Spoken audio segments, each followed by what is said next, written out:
Why are 30-year-olds today earning less than their parents at 30? And what are the challenges that will create in the future? That's the first time that's happened in our nation's history. And I think that is a fundamental breakdown in the social compact. If you play by the rules, you work hard, get some luck, the basic goal is that your kids will do better than you.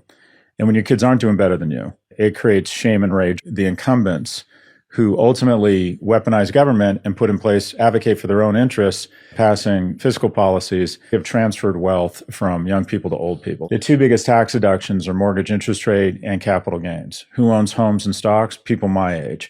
Who makes all of their money through earned income and rents? People your age. COVID, $7 trillion into the economy, 85% of it wasn't spent. And it was all debt fueled, which sent housing and stock prices skyrocketing. It's great if you own a house, but if you're trying to get into the market, it took up the price of everything. When you bail out the baby boomer owner of a restaurant, all you're doing is robbing opportunity from the 26-year-old graduate of a culinary academy that wants her shot. In 2008, we bailed out the banks, but we didn't bail out the economy. And Apple, Amazon, and Netflix were trading at $8 and $12 a share each. I bought those stocks, and now they're somewhere between $180 and $700 a share. Where does a young person find disruption and churn? Because now a virus killing 1 million people would be bad, but baby boomers getting less wealthy would be tragic. 40% of all government spending goes to people over the age of 65. It's going to be over 50%. The average 7-year-old is 72% wealthier than the average 7-year-old 40 years ago. The average person under the age of 40 is 24% less wealthy. So there's this trope that young people are entitled. I believe they're entitled to be enraged. Education's more expensive, housing's more expensive. So the primary means of starting to form a household, the primary lubricant of upward mobility, education, have exploded in cost. It creates dissent and polarization and anger across our society. I wanted to see you. I wanted to talk to you on your man in your face. Absolutely. You understand me? I knew a few places you was at. I could have pulled up, but I don't think that was gangster. I wanted to come look you in your face like a man and tell you how I feel. I said I'm never coming back again. Next I stepped away from the mirror. I got my mind made up now, 'cause I can see the future much clearer. What's happening, fam? L.A.R. movement still moving. Subscriber died trying. You see the thumbnail. More importantly, you saw the clip. Are boomers why you're broke? The first thing Professor Galloway said was, 30-year-olds today aren't going to be ahead of their parents for the first time in American history. That ain't true. 30-year-old white folks, for the first time, are not going to be doing better than their parents for the first time in American history. If you want to say that, whatever. But last time I checked, that's how America worked. Because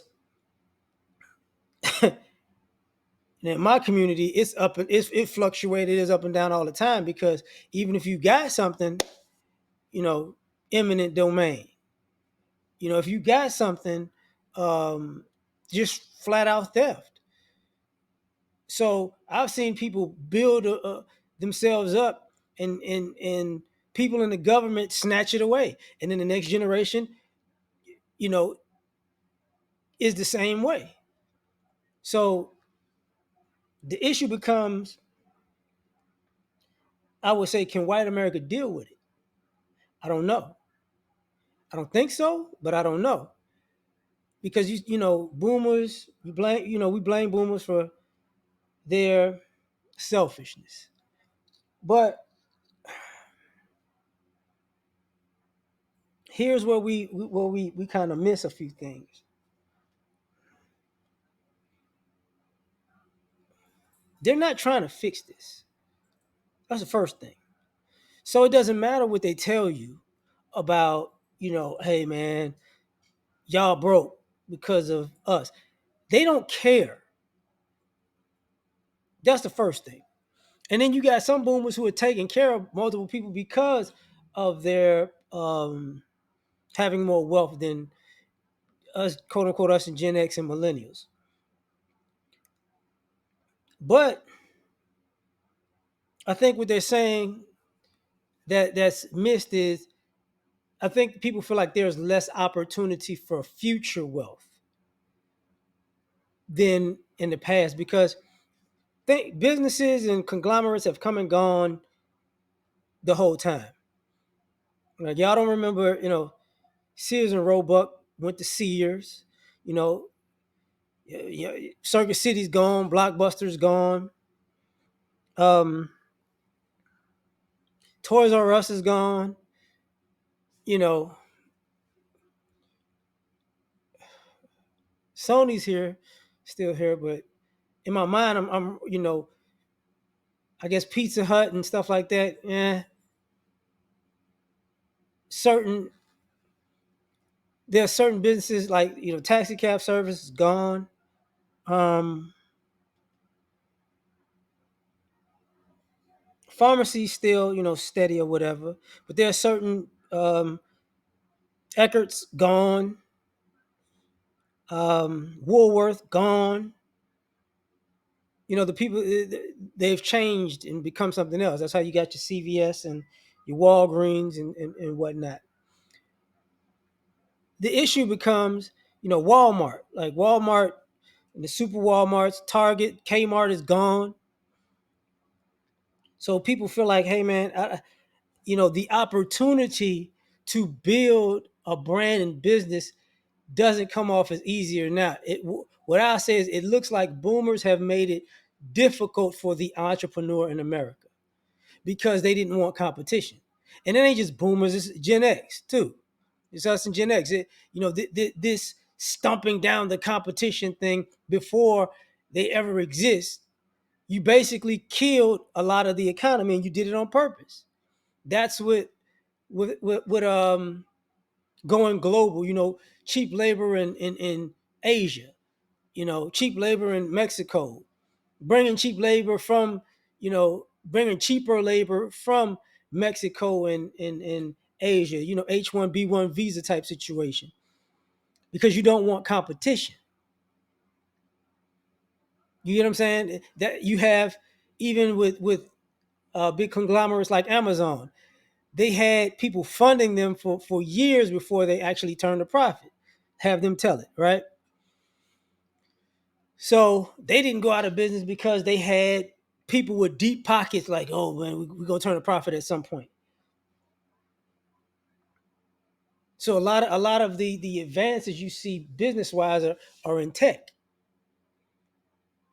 And partially that's Uber too, because that's really tech in a sense.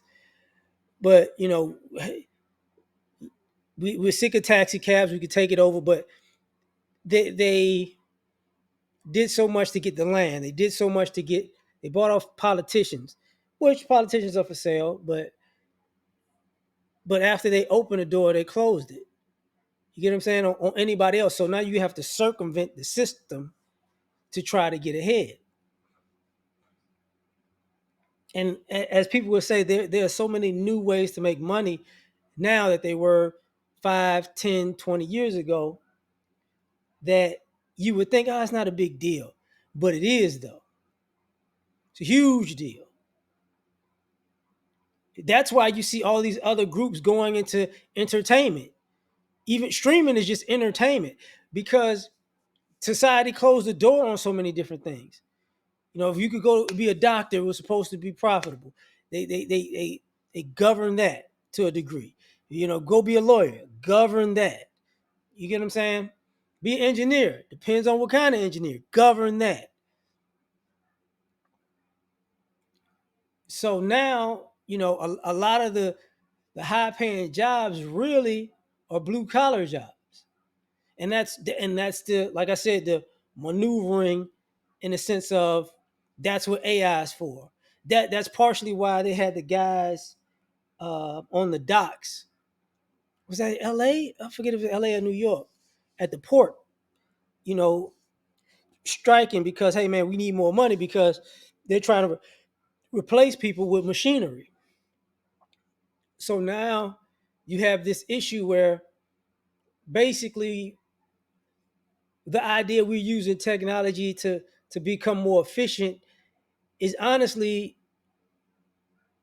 a lie. It's like we're using technology to keep big businesses in the black because we're gonna get rid of hand to hand sales. You basically taking money out of people before they see it. Like like electric company, mortgage. Car note. Like yeah, once you get the thing, that ain't your money no more. That's what the subscription service is basically based on. This is let me take your money now if you need this particular service, and that's why we're getting they're getting the bulk of America used to being a subscriber in one way or the other. It ain't just Netflix. That's what Uber Eats and all that is for. You know, if you need medication, you can get your medication delivered. You can get, our own laziness created a market. But that ain't just boomers' fault. That ain't just boomers' fault. And the interesting thing about it is because of the selfishness, the greed, venture capitalism, where you take a company, you bleed it dry, take all the money and run and leave it bankrupt, basically. Which you have these huge inequalities in wealth to the point that people are starting to realize, oh, your business isn't necessarily about a service. Your business is to corner a market, so I'll be a slave to you, even if I don't need what you got. Kind of like car insurance. You know what I'm saying? You don't get your money back, but it's in the books. You got to pay. You got to pay. You got to pay. And there ain't no real book about if you really need it, if something really happens, for them to pay you fairly. No, they're gonna screw you. That's why you got to get a lawyer for that, because they're not, that industry is not trustworthy. Insurance in general, that's not their thing. Paying out is not their thing. They're, don't get it twisted. They're businesses that do it or whatever, but a lot of the big ones hedge their bets to make sure they don't have to pay you, or pay you below what you actually need. So did boomers make you broke? Hey, yeah, but it ain't just the boomers. Well, it's us Gen X and it's millennials too. That's what this is about. That's why you see the you know uh, corporations buying up homes and subdivisions, because I want to get you before you even get your foot in the door. That's why let's lower the wages at the same time raise the down payment. Let's tell you need to go to school, but at the same time use your school to get you if you're trying to buy a house. Yeah, let's do it all. So at the end of the day, so I can wrap this up in a big old bow. The same thing I said at the beginning with Black America, that's what's basically going on. See, y'all generations are going to be up and down. You're going to have somebody successful, and then everybody else in the middle, at the bottom or in the middle. And then the next generation comes, and then they're going to be less successful. That's why you had that, I forgot the name of it. There's an article years ago where they said, most middle class Black people's kids won't surpass their parents. So now that's going to be an everybody thing. You know what I'm saying? That's why people say, man, my parents had this and my parents had this. And yeah, we've been doing that. But the question is, can you get yourself out of that? And the issue becomes, is it mathematically possible? I forgot the politician. Was it a senator or representative? I think she was talking to Jamie Dimon, who's like the CEO of like Chase Bank. And she basically sat down, this is a person's salary, this is their bills, and they have a $200 overage every month. Can you mathematically handle that? And he couldn't really answer. Because like, no, because it ain't built for that. It's built to, I'm gonna charge you for not having enough money. So that's a way to make money off of you. It's a, you know, it's a payday loan type of thing, even with the banks. So when you see all of these channels, it ain't just Dave Ramsey. It's Dave Ramsey who's a boomer. It's people that are Gen X. It's people that are millennials that do these finance channels. Like, man, what are you doing with your money? A lot of them people make a good amount of money. They just effing it off. But the vast majority of those people are white. You get what I'm saying? So